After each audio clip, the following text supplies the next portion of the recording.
Welcome back to the fields of Perthshire in bonny Scotland. And look at that for a view. Absolutely gorgeous. Some nice fluffy clouds in the sky. It was a frosty night last night, down to about -2 or -3 degrees, but at the minute it's about 10 degrees, which is about, what's that, 50 Fahrenheit. So for the spring, or should I say winter, in Scotland, that is not a bad day. Well, today it's just me. I'm going to give it a few hours on my own and see what we can turn up. To my memory, the field in front of me, I can't ever remember metal detecting. That may well mean that I've done it once before years ago and it was that terrible that I've never come back, but the next 2 or 3 fields over are the fields that have produced a few hammered coins and a few other nice bits and pieces recently. So fingers crossed there's going to be 1 or 2 nice finds to be had. Also a shout out and a thank you for all the new subscribers. I put some of my video clips up on YouTube, on TikTok and on Instagram. And that's me broken the 5,800 subscribers barrier, so welcome aboard, thanks for joining. And if you like what you see and you're not already subscribed, then give me a thumbs up and give me a subscription. Right, let's go and see what treasures we can find. Well, it's taken me a wee while, about 10 minutes to find my first signal. Don't think it's a coin, maybe a button or something. Let's have a look. Spotted it straight away in that sort of nice, tidy looking mud. It is lead and it's got that kind of tube shape, squashed tube shape to it. I'm pretty sure we've got a bullet, an impacted lead bullet. A little bit erratic. Let's see what we get. Out in the first spadeful, do you see what I see? Right there. It's circular. I think it's going to be a button. Ta-da! First button of the day, and I'm sure it won't be the last. Get a wee 4-holer. We've actually got writing on it, so that's better than your standard 4-hole button. So let's give it a wee clean up, see if we can get any more detail. Trying to keep you out of the breeze, but also trying to keep you in the sunlight, which is never easy. But at the top you can see Lewis, Lewis, then a star, another star over here, and believe it or not, then says Liverpool, Liverpool. We're a long way from Liverpool. This one was the faintest of signals and literally a spadeful out the ground. And listen to that for a change in tone. We've been joined by the Red Baron, Baron von Richterhofen, or whatever his name was. This little biplane is bright red. It might be difficult to see with the way the light is, but take my word for it. Anyway, back to the find. Nice big juicy coin maybe to get me going. Oh, got something. Ooh! Is it a coin or is it aluminum? I think it's aluminum. Doesn't feel heavy enough, but it's certainly got the... Oh, I thought that was going to be a hammered coin. That is not a hammered coin. That is definitely aluminum. I think it actually says tear down, so it's part of an old-fashioned ring pull. This one is blowing the ears off, so I think this is going to be too good to be true. A big bit of aluminium or aluminum, quite possibly. Let's see. You might have actually spotted it on the surface. It was a piece of what I think is lead pipe. Well, do we have our first coin?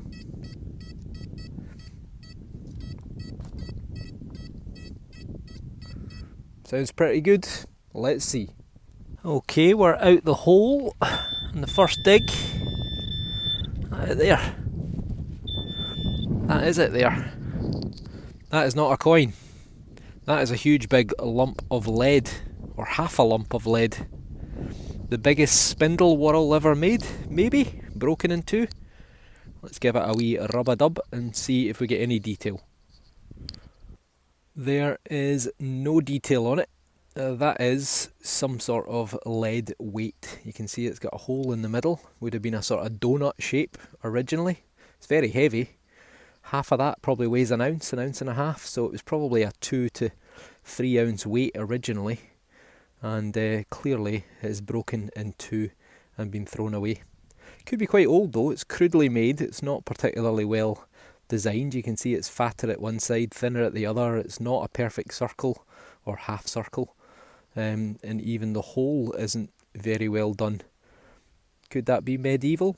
Could it be Roman? We'll never know. This signal was pretty iffy.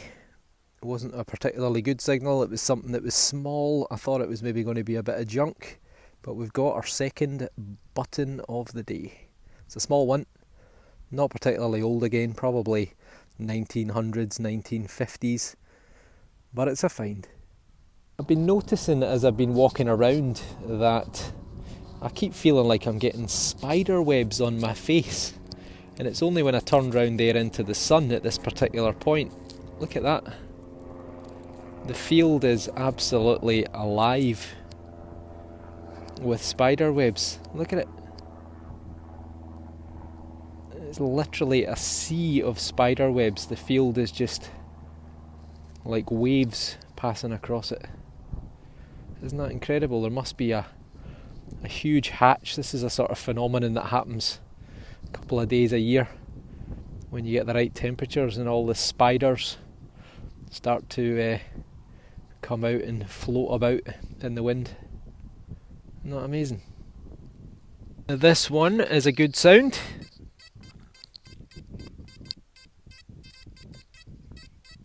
It was pretty shallow, but it's out. Got a glimpse of something there. There it is there, bit of green right there. That is it. It is a thing. What is that?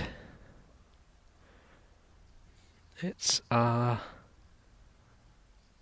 oh, I think it's a fob. I think it's a seal fob, or a fob seal. Ah, missing its stone. There would have been an engraved stone or an intaglio in there. I think it's been missing for a while. So there we go. You can see it's been gold gilded originally. You can see the swirls of gold at the base. So it would have looked very different from how it looks today. I can't get that mud out the hole. There's no sticks or branches that I can use to poke. That would be a little suspension loop, so that would probably have been on a chain, possibly on a chain for a pocket watch. And within this dome area would have been either an intaglio, which is like a little sort of cameo stone with an engraving on it, or it would have been cut glass or such like, and it would have had maybe initials or a family crest on it. And the idea would have been you would have heated up a little bit of wax and you would put your little stamp, whether it was your family name or your family crest or your insignia, onto it. So that's what that is. That's a little fob seal, or seal fob, depending on which way you want to put it. Date wise, it's probably going to be Victorian, which would be 1837 to 1902, but it could be Georgian, could be sort of George II, George III, which would put it sometime 1727 through to the early 1800s, 1820. That's a nice little find. Actually had a broken one of these in the next field over, maybe November time. It was missing the upper part, but it had the glass, but there was no engraving in it. It was just plain. Nice find. We have a good one.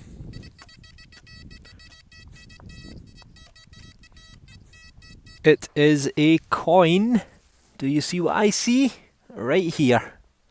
Not particularly deep.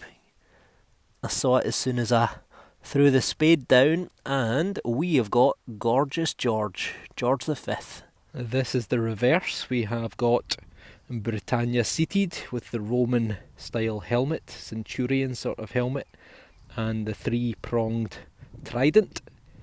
And 1 penny, 1915, so during World War I.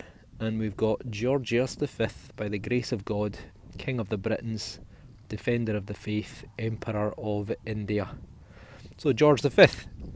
It was maybe 2 years after this that George changed the family name from Saxe-Gotha-Coburg to the House of Windsor.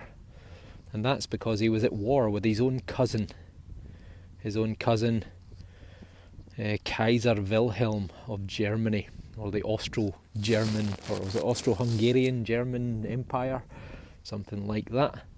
And his other cousin was the Tsar of Russia, Tsar Nicholas, and him and his family were rounded up and killed just 2 years later, in 1917, during the Russian Revolution. Nice coin, lovely patina, and in pretty good condition. He's by far the most common monarch that we seem to find, and we think that's because they largely ramped up production during and after World War I. This is another ear blower.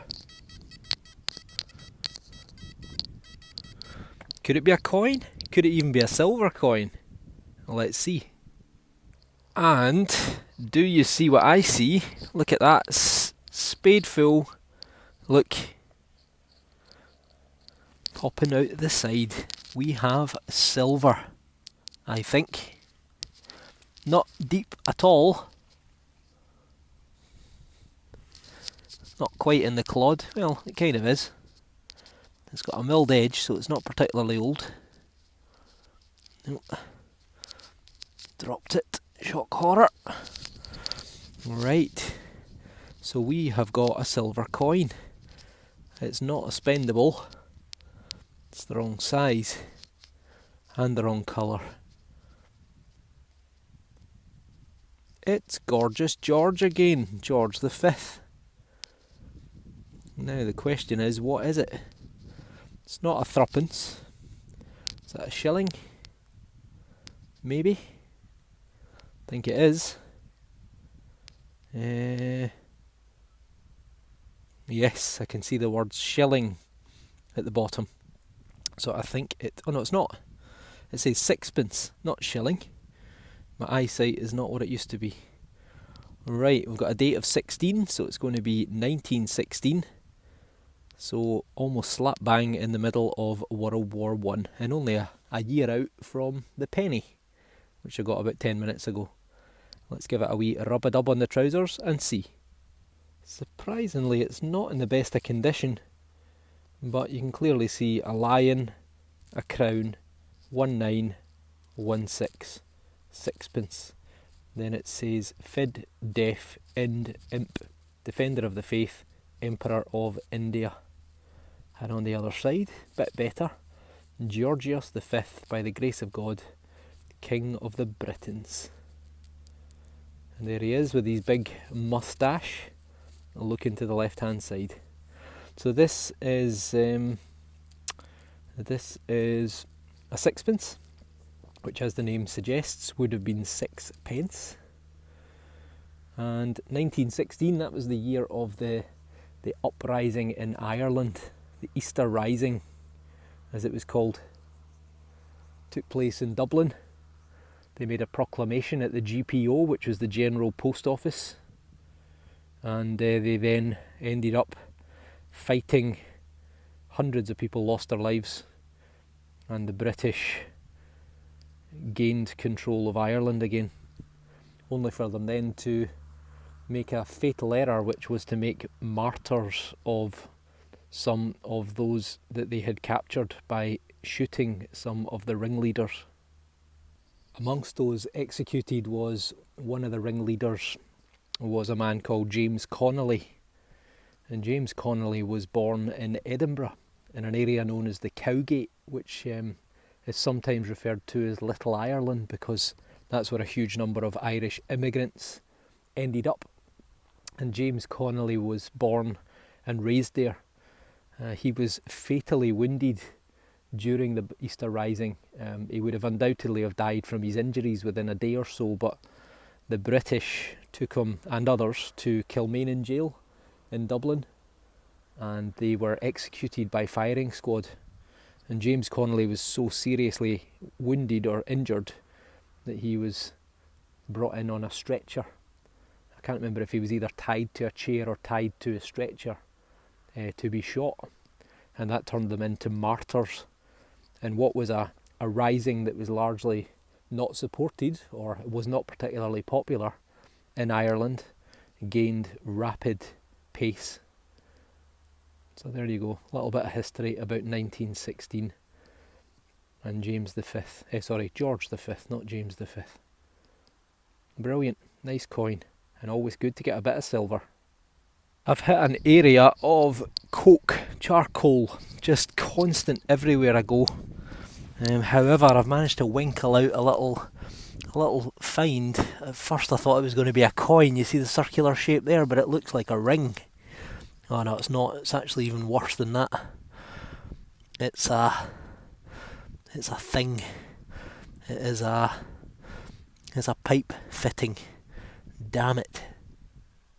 Well, we had beautiful spider webs earlier. Now we've got 1, 2, 3, 4, 5, 6.